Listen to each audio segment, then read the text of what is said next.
show? Wow, the worst one. To be totally frank, I think probably the worst touring experience was nearly all of 2006. It was an absolutely wretched environment in terms of the way Amanda and I were getting along and the kind of atmosphere and the tone that all of the different things that we were doing took on. And to me, it seemed this. I mean, and Amanda has said this to me. She was in a fairly dark place and not really enjoying doing what we were doing, which was very difficult for me to reconcile with, because to me, we had really sort of arrived and we had kind of all the good things on our side. But again, that different people, that can mean everything, and it can mean nothing too. The fact that we were having sold out shows and a great crew and wonderful crowds, and the record had just come out. But she in her way was going through a sort of particular inner crisis and just wanted to get off the road, get home, did not want to be out there doing the things that we were doing. And so obviously from my perspective, to feel like your partner in your band is kind of going like, fuck this, was really, really hard to do when you feel like you just kind of like got there. Was that why the whole hiatus came around? Yeah, certainly. It was me sort of going like, that's cool, you don't want to do this, no pressure. Just like, I mean, it's funny because it has been the same thing. Several times over the course of the band when I felt like she's wavered in her desire to pursue doing this to whatever degree, I've said, that's all right, let's just stop. It's okay. Let's just do something else for a while, or forever, or whatever feels right. The main thing I think is to not make it a confining, like jailing experience where you feel like, fuck no, I'm trapped into this thing. And the way things played out last year, it seemed like there was nothing that could go well. That she would be like, this is like really, really good. Every tour that we went on was a hassle and a pain in the ass, and she'd rather be doing 10,000 other things. But yet, still love the connection with the fans. But it was like this very confusing, unfulfilling stretch of time to sort of be stuck doing shows, but feel like the morale was at an all-time low.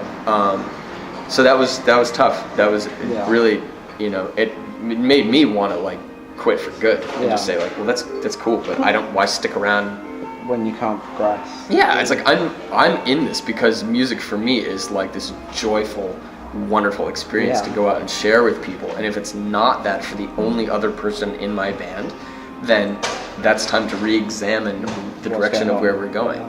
And so in October, I said, listen, after we finish doing the play with the ART, let's take some time off.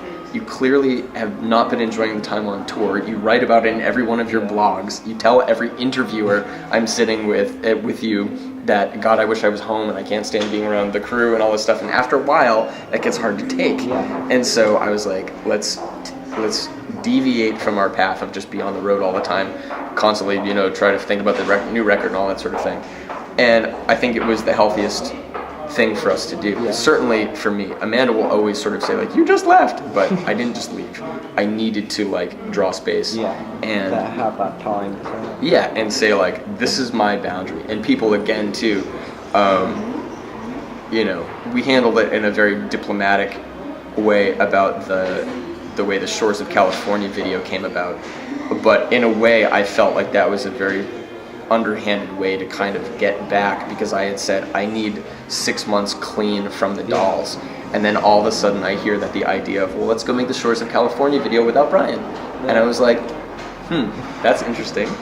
But rather than make it a fight, I said, if that's what you got to do, go do it. It's okay, because I'm not going to be sort of like swayed or pulled or like manipulated essentially in a way to feel like, oh, I'm not participating and I'm just being a stick in the mud or something, And it was great. And in that 6 months of time, I got to go do the drum clinics, tour and make the record with Human Line. Went and had a wonderful vacation in like Germany and Paris and see a bunch of friends and do all kinds of really fantastic stuff. And then come back and do the Cyndi Lauper tour. The True Colors tour was amazing, and probably to counter everything bad in 2006 was the single most wonderful touring experience I think any of us have ever had.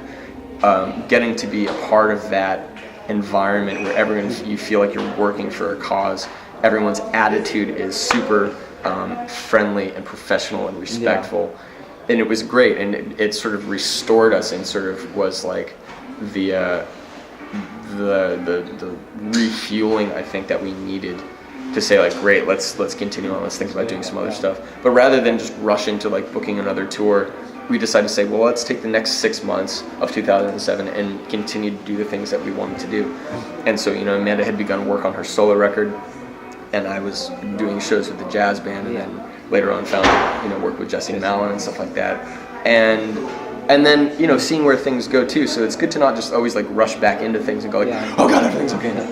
It's good, I think, to let certain things play out. Yeah, exactly. Because you never know how situations are gonna grow and twist and turn and mutate, and so I feel like the next time that the Dolls get back together, it will be a very like deliberate move and come from a place of like a very deep desire to like create and hopefully do something better than we've done before, and not just kind of go like, oh, well, like let's just do the songs that have been kicking around for years and such like that, and make that like the new Dolls album. I was like, let's, if we're gonna do further work, it's got to be a progression. Yeah, a substantial step forward from where things have been done in the past, and I think we're setting ourselves up to do that. So it's all good.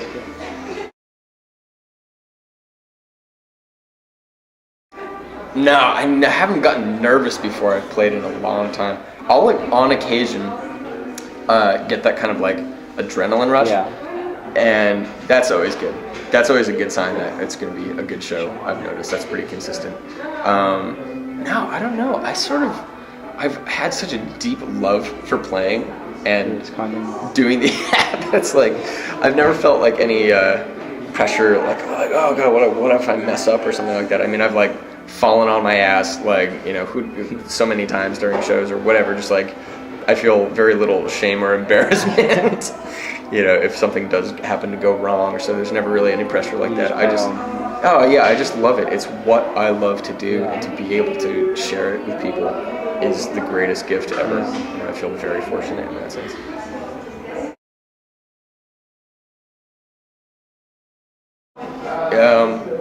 After I collapse, I usually try to restore myself on some kind of padded something or other if it's around, and hopefully get some food. I always am starving. One of the things our tour manager in the past, Emily, has sort of joked about is that like the typical scene after a Doll show is like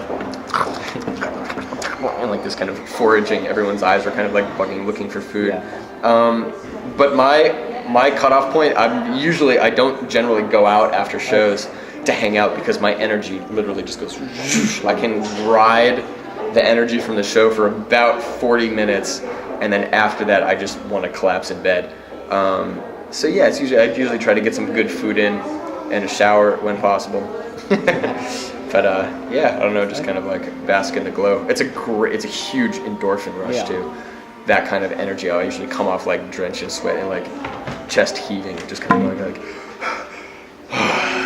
so that's a good enough high in itself. I usually don't need much drink or anything like that. So. Oh, the Evelyn project was phenomenal. I loved it. I remember Amanda had been sort of simultaneously playing me demos from her new record and the Evelyn stuff, and it was really interesting to hear the contrast in what that kind of collaboration with a person like Jason Webley drew out of her, in a sense, as opposed to what just her solo stuff is. It's definitely a distinctive change, just as the way I think like when I do stuff in the Dresden Dolls with her, it's like vastly different than what she does when she's just kind of on her own. And Amanda's got a great for her own stuff, great sort of production sense and a great idea. She's I think a master at creating atmosphere for her music and that kind of thing. And with a collaborator too, it builds on itself, infinitely, and Jason, I think, is in particular a great collaborator with her in a really special way, in that he's a very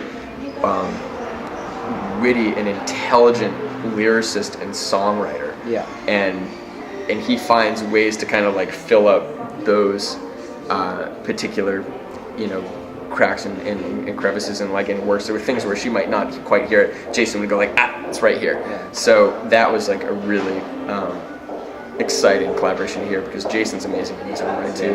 And the stuff that she's doing with the Stratosphere again is fantastic too. I think Amanda really thrives with other collaborators musically in that sense too. It's really cool. And the cover of Love Was Tears Apart as well. Yeah, they're phenomenal. Yeah, definitely really, really good. Great cover of that. She's great. Amanda always has a really good way of putting a very personal kind of inflection into cover songs.